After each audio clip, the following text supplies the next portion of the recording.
अस्सलामुअलैकुम वरहमतुल्लाहि वबरकातुहू। सबसे पहले ये वीडियो देखिए और फिर बात करें। अगर आपको ईसाईयत समझना है तो क्रिश्चियन को मत देखो, बाइबल को पढ़ो। आपको अगर हिंदुइज्म समझना है तो हिंदू को मत देखिए, आप वेद को पढ़िए, भगवत गीता को पढ़िए, उपनिषद को पढ़िए। अगर आपको कोई मजहब समझना है तो उस मजहब की मजहबी किताब, जो मजहब के फॉलोअर्स उसको मानते हैं, उसको समझो, फिर आपको उनका मजहब सही तरीके से समझ में आएगा। मैंने एक तकरीर की है, concept of God in major world religions.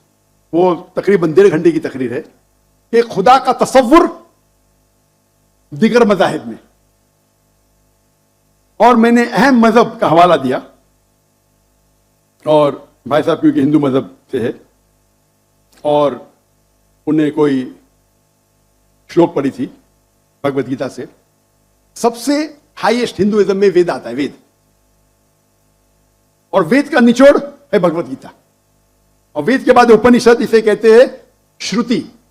Hindu मजहबी किताब को दो किस्म में तकसीम की जाती है, एक को कहते हैं श्रुति, एक को कहते हैं स्मृति। श्रुति वो किताब होती है जो आसमानी किताब होती है, खुदा की तरफ से नाजिल की जाती है, और स्मृति वो किताब है जो इंसानों ने लिखी है। तो श्रुति में आता है वेद और उपनिषद। आप अगर छंदोग्य उपनिषद पढ़ेंगे, चैप्टर नंबर 6, श्लोक नंबर 2, मंत्र नंबर 1, एकम एविदित्यम, ये संस्कृत वर्ड है। एकम एविदित्यम मीन्स खुदा एक है,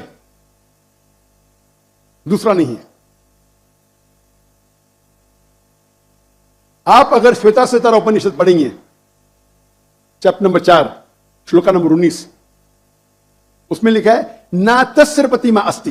प्रतिमा के मानी होती है image, painting, photograph, sculpture, idol.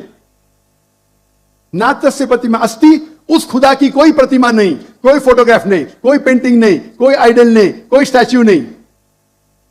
और यह चीज दोहराई गई है यजुर्वेद में, चैप्टर नंबर 32,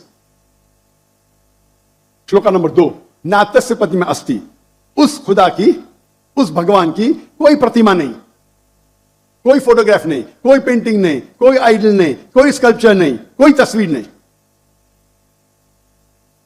और हिंदुइज्म का ब्रह्म सूत्र, हिंदुइज्म में एकम ब्राह्म द्वितीया नास्ते, नैना नास्ते किंचन। भगवान एक है, दूसरा नहीं है, नहीं है, नहीं है, जरा भी नहीं है। There is only one God, not a second one, not at all, not at all, not in the least bit. तो अगर आप हिंदू की मजहबी किताब पढ़ेंगे, चाहे वेद हो, चाहे उपनिषद हो, उसमें लिखा हुआ है कि